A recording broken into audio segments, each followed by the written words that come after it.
Gravitation के discussion को आगे बढ़ाते हैं। केप्लर्स थर्ड लॉ, दो लॉज देखे हम लोगों ने, राइट, बहुत क्लियरली याद रहने चाहिए तीनों लॉज। तीसरा लॉ टाइम और रेडियस के रिलेशन के बारे में कहता है। रेडियस के बारे में मैंने ऑलरेडी कहा, कौन सा रेडियस लेते हैं हम, रेडियस इज ये एपीहिलियन वाला रेडियस, पेरीहिलियन वाला radius divide by 2 and this is almost equal to the semi major axis ellipse का। तो ये याद रखना है, ये एक assumption जैसा है। So what does the third law says? It says that the square of the time period of the revolution of the planet around the sun is directly proportional to the cube of the semi-major axis. Cube of the semi-major axis, जिसको हम radius के terms में represent करने के लिए r भी कहते हैं। T is the time taken by the planet to go once around the sun. R is the semi-major axis of the elliptical orbit. So कैसे आया ये T square proportional to R cube, कैसे आया? So इसका derivation कुछ ऐसा है कि सन है और लेट्स से प्लैनेट पी है, तो सन और प्लैनेट के बीच में ग्रेविटेशनल फोर्स ऑफ अट्रैक्शन होगा, mass of the sun capital M, mass of the planet small M, और उसका जो भी रेडियस है उसका स्क्वायर, ये ग्रेविटेशनल फोर्स ऑफ अट्रैक्शन है। ये इक्वेशन हम 2-3 स्लाइड्स के बाद में देखेंगे, बट ये कैसे आया उसके लिए ये इक्वेशन जरूरी है, तो मैंने लिखा force of gravitation between this two bodies, sun और प्लैनेट। ये सन का mass capital M, small M is mass of the planet. But क्योंकि प्लैनेट गोल गोल घूम रहा है, राइट, तो प्लैनेट के पास में सेंट्रीपेटल फोर्स भी होगा, तो वो सेंट्रीपेटल फोर्स होगा mass of the planet, radius of the planet into omega square. इन दोनों को हम इक्वेट करें तो मिलेगा G M M by R square is equals to M R omega square. Small mass cancel हो जाएगा।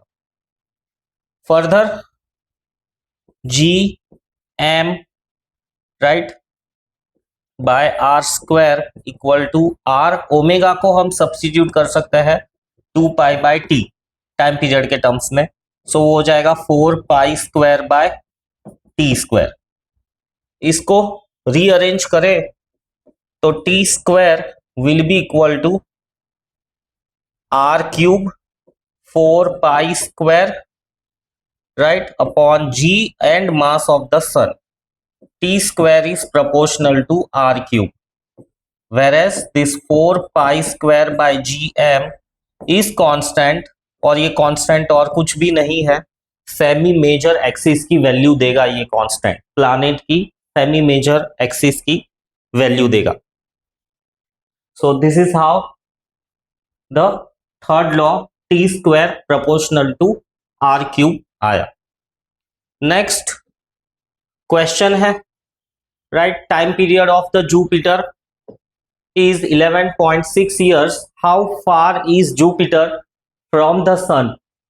Distance of the earth from the sun is given. Numericals करने के लिए हमेशा गिवन डेटा लिखो, गिवन डेटा लिखोगे तो ऑटोमेटिकली, राइट, क्या कैलकुलेट करना है या क्या फॉर्मूला है वो दिमाग में आ ही जाएगा। So time period of the Jupiter is 11.6 years, right. फिर हाउ फार यानी रेडियस ऑफ जुपिटर ढूंढने के लिए कहा है, and other side distance of the earth from the sun, तो रेडियस ऑफ द अर्थ दिया हुआ है 1.5 into 10⁻11 metres, right. Time period of the earth तो दिया हुआ नहीं है, दो अननोन क्वांटिटीज है। अगर ये फॉर्मूला हम लगाना भी चाहे कि T square proportional to R cube, तो कैसे लगाएंगे? अब यहां पर बहुत स्मार्टली दिमाग ही यूज करना है तुमको कि अर्थ का टाइम पीरियड सबको पता है कितना है, 1 मंथ के 1 second, it is 1 year. 1 year time period मतलब वो टाइम जिस टाइम में अर्थ सन का एक पूरा चक्कर लगा लेती है। So from this equation T J square proportional to R J cube and T earth का square proportional to radius of the earth का क्यूब। अल्टीमेटली दोनों को डिवाइड कर दो तो प्रोपोर्शनैलिटी चली जाएगी। तो T J square upon T E square will be equal to R J cube upon R E cube. हमको ढूंढना है आर जे, तो आर जे को सब्जेक्ट बना दो। R J will be equal to cube root of T J square R E cube, जो कि बाहर निकाल सकते हो क्यूब रूट के, और डिवाइड हो जाएगा टी ई स्क्वायर से, राइट। अब बस वैल्यू सब्स्टिट्यूट कर देनी है। R J will be equal to radius of the earth, ये क्यूब रूट के बाहर radius of the earth already दिया हुआ है 1.5 into 10⁻11, cube root of time period of the Jupiter दिया हुआ है 11.6 और अर्थ का दिया हुआ है 1, तो इसका स्क्वायर और 1 का square. Further solving 1.5 into 10⁻11, cube root ढूंढना है 11.6 का स्क्वायर, फटाक से रफ वर्क में करके देख लो।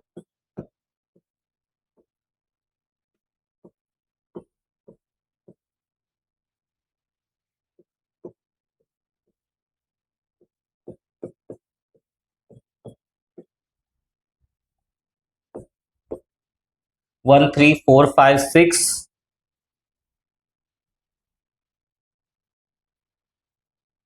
सो 134.56। अब इसका क्यूब रूट ढूंढना है, तो क्यूब रूट ढूंढने के लिए कैलकुलेटर्स तो तुम्हारे JEE में अलाउड नहीं होंगे, तो कैसे क्यूब रूट ढूंढेंगे। 1 to 10 तक के जो क्यूब रूट्स है, हो सके तो उनको अच्छे से मेमोराइज कर लो, और हो सके तो 1 to 20 के ही क्यूब रूट्स परफेक्टली मेमोराइज कर लो। सो क्यूब रूट या क्यूब से तुम इसको अप्रोक्सीमेटली निकाल सकते हो।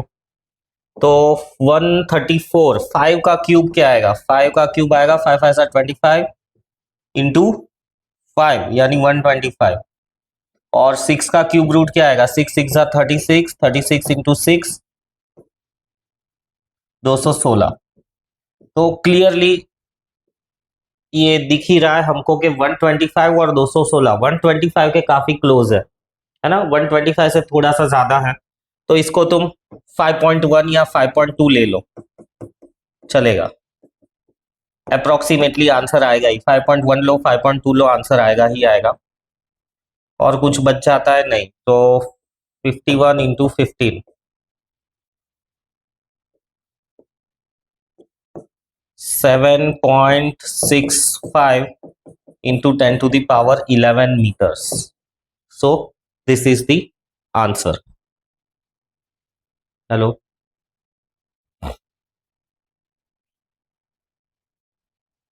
नेक्स्ट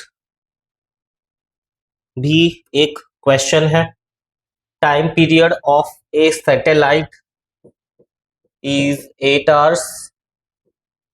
यूनिट्स में ध्यान रखना है, यहाँ पर यूनिट दोनों ही ईयर में, यहाँ पे भी ईयर में था तो अर्थ का भी यूनिट ईयर ही लिया, मंथ में हो तो मंथ में लेना है, डे में हो तो डे में लेना है।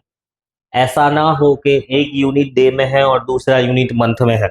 यूनिट्स जब रेशियोज लेते हैं ना तो यूनिट्स सेम होने चाहिए। So time period of the satellite is 8 hours. If the separation between the Earth and the satellite is increased, so R1 let's say X था, अब क्या किया है, R2 is increased by 2 times the previous value। तो initially X था, तो अब नया रेडियस हो गया है 2X, तो नया टाइम पीरियड T2 ढूंढना है। सेम तरह का क्वेश्चन है ये रहा given data. So T1 square by T2 square is equals to R1 cube by R2 cube, Kepler's third law है ना, केपलर का third law, T square is proportional to R cube. और वो थर्ड लॉ के अंदर ये वाला equation भी काफी काम में आता है काफी बार। अगर तुमको कहा है कि भाई ये ढूंढो सेमी मेजर एक्सिस, तो ये सब चीजें तो पता है। G is gravitational constant 6.67 into 10⁻11 newton metre square पर केजी स्क्वायर, और मास ऑफ द प्लानेट ये दिया हुआ रहेगा, मास ऑफ द प्लानेट।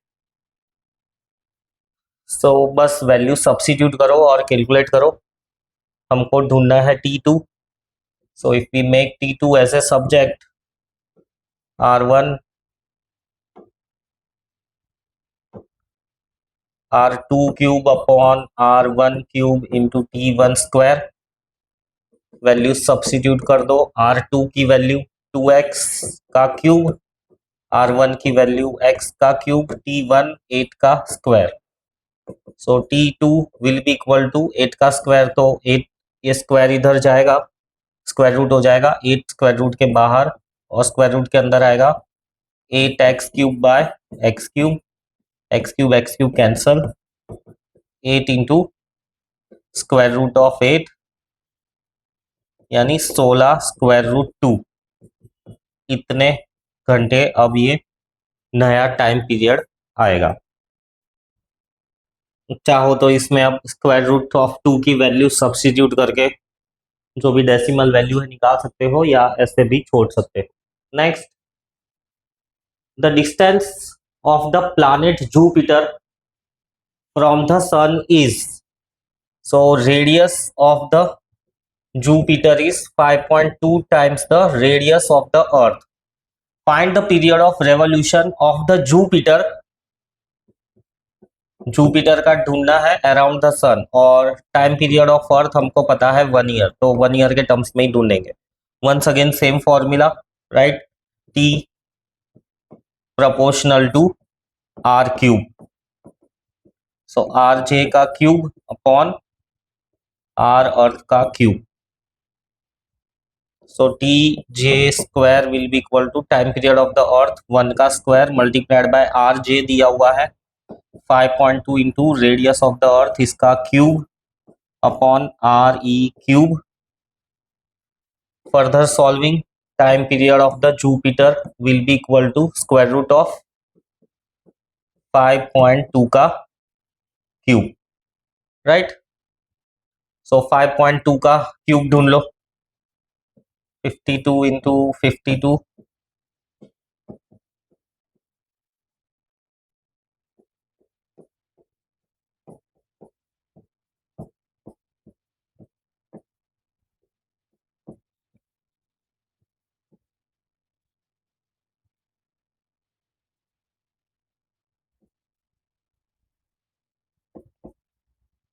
सो ये आ रहा है 80610 इसका स्क्वायर रूट और 3 decimal point, so square root of 140.608। Again ये स्क्वायर रूट ढूंढने के लिए भी तुम्हें स्क्वायर्स याद हो 1 to 30 तक के याद रखो।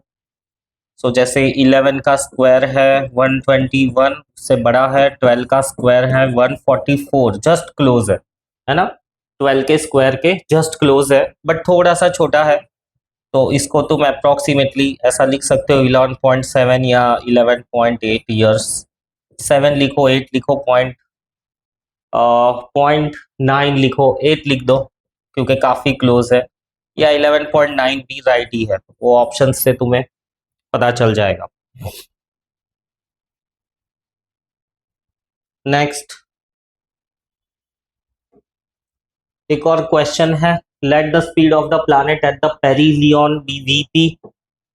सो यहां पर वेलोसिटी है V P and velocity and the sun planet distance S P be R P, ये डिस्टेंस दिया हुआ है आरपी।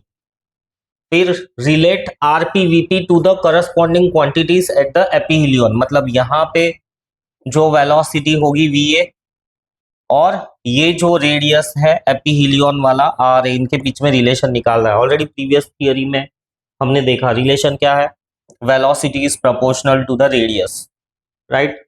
रेडियस कम होगा, velocity is proportional to the radius, radius ज्यादा होगा वेलोसिटी ज्यादा होगी, रेडियस कम होगा, इनवर्सली प्रोपोर्शनल है, राइट। जब प्लैनेट नजदीक होगा तो वेलोसिटी बढ़ जाएगी। सो ये कंक्लूजन है प्लैनेटरी मोशन का। वेलोसिटी, रेडियस छोटा है, आरपी छोटा है तो वेलोसिटी ज्यादा होगी, आर ए बड़ा है तो वेलोसिटी कम होगी। बट उन लोगों ने कहा है कि relate R P V P to the R A V A, तो अगेन वो angular momentum, law of conservation of angular momentum से ही आया, M R A V A, right, and M R perihelion, V perihelion. So relation मिल गया। यहाँ पर ऐसा लिख सकते हो, by law of conservation of angular momentum, क्योंकि एक्सटर्नल टॉर्क प्लैनेट पे कोई लग नहीं रहा है, कोई भी प्लैनेट को घुमा नहीं रहा है। So ultimately R A upon R P is equals to V P upon V A. So ये रहा रिलेशन। फिर will the planet take equal time to traverse B A C. B A C यानी ये वाला एक area cover करेगा planet, right, एक ये वाला एरिया कवर करेगा, और दूसरा अदर साइड पे ये वाला एरिया कवर करेगा, ये वाला एरिया। तो इन दोनों एरियाज के रिस्पेक्ट में क्या कहा है कि will the planet take equal time to traverse B A C and C P B. Area बड़ा है, right, area B A C is greater than area C P B, therefore time भी बड़ा ही होगा कि time taken to cover B A C will be greater than time taken to cover the C P B. Area बड़ा है तो उसको time ज्यादा ही लगेगा। इक्वल एरिया होता तो टाइम इक्वल लगता, by law of areal velocity equal areas are swept in equal time. But यहाँ पे एरियाज इक्वल नहीं है, ये एरिया बड़ा है, राइट, तो टाइम ज्यादा लगेगा उस एरिया को स्वेप करने में। ये एरिया छोटा है तो इसको स्वीप करने में यानी इसको कवर करने में उसको कम टाइम लगेगा। So time taken for the B A C, right, B A C ये वाला टाइम बड़ा होगा compare to C P B.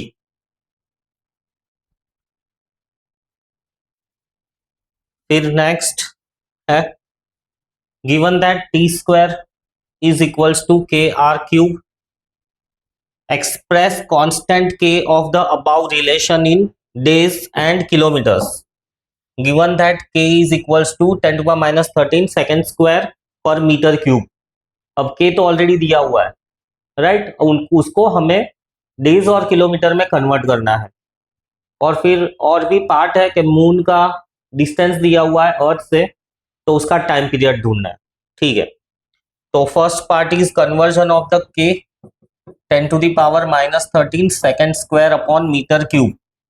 तो इसको हमें डेज में कन्वर्ट करना है और ईयर्स में कन्वर्ट करना है, किलोमीटर में कन्वर्ट करना है, राइट। तो सेकेंड का 1 second is how many days, तो 60 सेकेंड्स, 60 मिनट्स और 24 घंटे, तब जाके दिन बनेगा। तो इसका स्क्वायर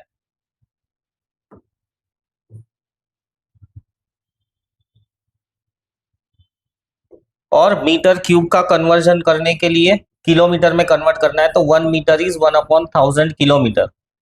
सो किलोमीटर क्यूब, ये बन गया डेज, है ना। 1 सेकेंड यानी this much part of the day. 60 seconds 1 minute बनाएंगे, 60 मिनट्स 1 घंटा बनाएंगे और 24 घंटा मिलके 1 दिन बनाएंगे। अब इसको सिंप्लीफाई करो, राइट। सो के की वैल्यू 60 इंटू 60 इंटू 60 24 और उसका स्क्वायर। तो ये सब कैलकुलेट करते हैं तो आता है 1.33 into 10 to the power minus 14 day square पर किलोमीटर क्यूब। ये के की वैल्यू आई in the terms of day and kilometre. अब ढूंढना है मून का टाइम पीरियड। तो टाइम पीरियड मून का ढूंढने के लिए T square will be equal to K की वैल्यू है हमारे पास, यही वाली यूज कर लो या वो सेकेंड मिनट्स में। अब क्योंकि मून तो दिनों में ही घूमता है तो ये बड़ी वाली वैल्यू यूज करता है 14 के, और radius of the radius moon का किलोमीटर में दिया हुआ है तो यही बेटर है यूज करना। 3.84 इंटू 10 टू दी पावर 5 इसका cube, right. t will be equal to square root of 1.33 into 10 to the minus 14 multiplied by 3.84 into 10 to the power 5 का क्यूब। फिर से धनाधन मल्टीप्लीकेशन करके ढूंढ ही लेना है, ज्यादा सोच में नहीं डूबना है कि कोई शॉर्टकट मिल जाएगा। तो चाहो तो उसको अप्रोक्सीमेट करके भी ढूंढ के निकाल सकते हो। अगर एमसीक्यूज है तो 384 है ना, इसको 4 एज्यूम करके भी तुम एक अप्रोक्सीमेट राउंड ऑफ आंसर ढूंढ सकते हो। ये जो मल्टीप्लीकेशन ये तुमको और प्रिसाइज आंसर देगा, तो पहले तो राउंड ऑफ करके ही ढूंढो कि होप सो जो एमसीक्यू है उसके अंदर आंसर मिल जाए। तो अगर राउंड ऑफ करके मैं करूं तो ये मुझे मिलेगा 1.33। इसको मैं ले लेता हूं 464 multiplied by 10 to the power minus 14, 5 3 15 plus 15, 64 into 1.33, so 133 into 64,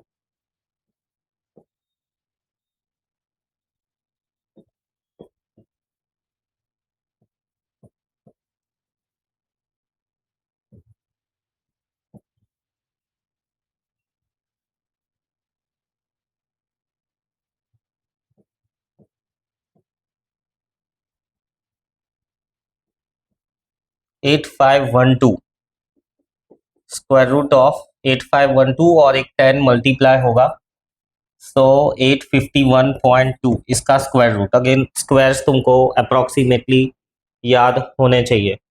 so approximately करो तो 30 का स्क्वायर मिलता है 900, है ना।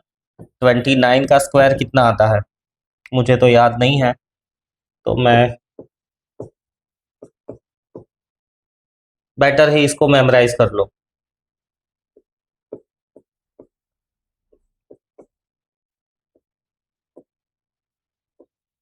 841 आ रहा है, 29 का स्क्वायर 841 आ रहा है, राइट। तो ये 841 के काफी करीब है, तो इसको तुम अप्रोक्सीमेटली ले सकते हो। 29 841 आ रहा है, उससे थोड़ा सा बड़ा है तो 29.1 डेज। और हमें ये तो पता ही है कि मून अराउंड 29 डेज में ही अपना जो एक रेवोल्यूशन है अर्थ का कंप्लीट करता है। ये अप्रोक्सीमेट है, ये वाली सारी वैल्यूज को एग्जैक्टली तुम कैलकुलेट करके डालोगे तो कुछ 27.3 डेज ऐसा आंसर आता है। सो बहुत प्रिसाइज चाहिए तो वही वैल्यूज लो, और राउंड ऑफ वाला चाहिए तो फिर ये ऐसे करो। जनरली कैलकुलेटर्स अलाउड नहीं होते, तो इस तरह का अप्रोक्सीमेशन वैलिड है। So this is the time period of the moon revolving around the earth. Next है Newton's law of gravitation, right. Kepler's law के बाद में आता है न्यूटन्स लॉ ऑफ ग्रेविटेशन। क्या कहता है? It states that every body in this universe attracts every other body with a force which is directly proportional to, so force which is directly proportional to product of their masses, दोनों body के mass का product, and inversely proportional to the square of the distance between them. Newton's law of gravitation के जो भी force of attraction होगा, right, law of gravitation ये जो law है ये ग्रेविटेशन फोर्स को डिफाइन करता है। ग्रेविटेशन फोर्स यानी दो मासेस के बीच का फोर्स जो कि हमेशा अट्रैक्टिव ही होता है। दो मास के बीच में हमेशा अट्रैक्टिव फोर्स ही होता है। जैसे कि ये स्टाइलस ले लो और ये बोर्ड ले लो, तो इन दोनों के बीच में अट्रैक्टिव फोर्स ही होगा। कोई भी दो मास ले लो, चाहे छोटे से छोटा या बड़े से बड़ा। तो अगर मैं इसके बेसिस पे ऐसा क्वेश्चन पूछूं कि भाई ये स्टाइलस और बोर्ड के बीच में ग्रेविटेशनल फोर्स है, अगर मैंने स्टाइलस को ऐसा फ्री छोड़ दिया तो स्टाइलस क्यों बोर्ड के पास में जा नहीं रहा है? तो रीजन यही है, मासेस छोटे हैं, उस वजह से फोर्स ऑफ अट्रैक्शन भी कम है, एडिशनली फ्रिक्शन भी है यहाँ पर हाथ और स्टाइलस के बीच में। तो ये स्टाइलस बोर्ड तक नहीं पहुंच पाएगा, ना ही बोर्ड स्टाइलस तक आ पाएगा, क्योंकि board is rigidly connected to the wall, right. Distance तो कम ही है इन दोनों के बीच में, बट क्योंकि मासेस बहुत ज्यादा कम है फोर्स कम ही होगा। प्लैनेट्स, एस्ट्रोनॉमिकल बॉडीज के मासेस काफी बड़े हैं, राइट। मास काफी बड़े होने की वजह से फोर्स भी ज्यादा बड़ा है।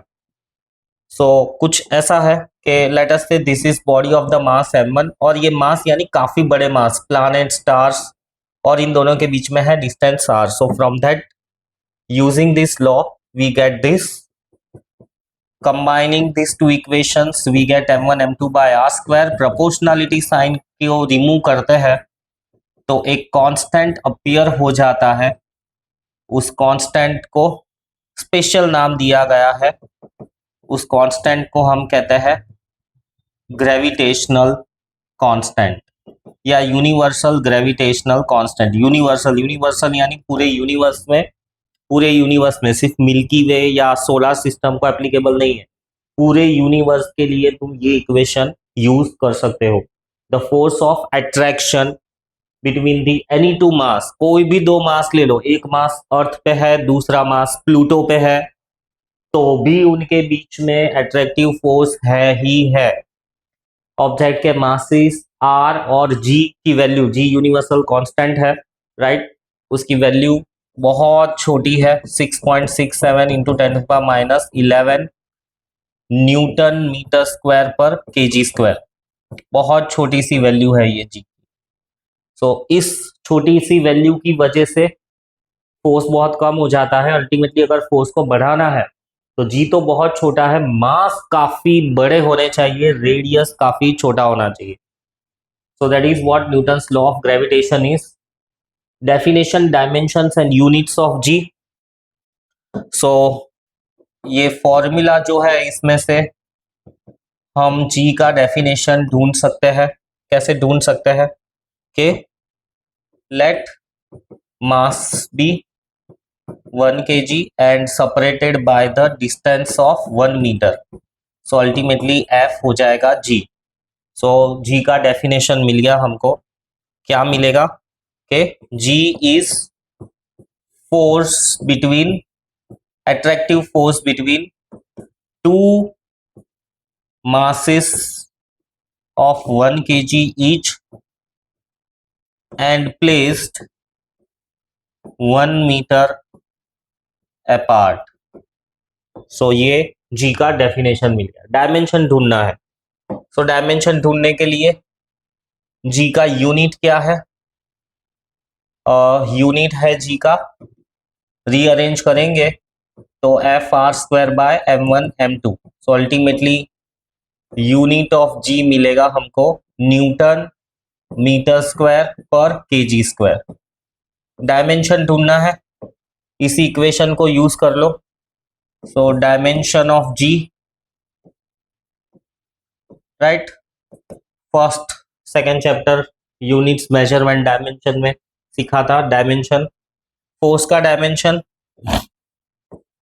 mlt इनवर्स 2, r मतलब लेंथ r स्क्वायर और ये मतलब मास m स्क्वायर। सो इसको सिंप्लीफाई करेंगे तो m to the power -1 l cube t -2। This is the dimension of the g, m-1 l cube t -2। Next lecture में हम डिस्कशन को कंटिन्यू करेंगे। जो भी पढ़ाया है अच्छे से रीड करना है टेक्स्ट बुक से, रिटर्न प्रैक्टिस भी करनी है, बेस्ड क्वेश्चंस भी सॉल्व करने हैं, तब ही ग्रिप आ पाएगी सब्जेक्ट पे। सी यू।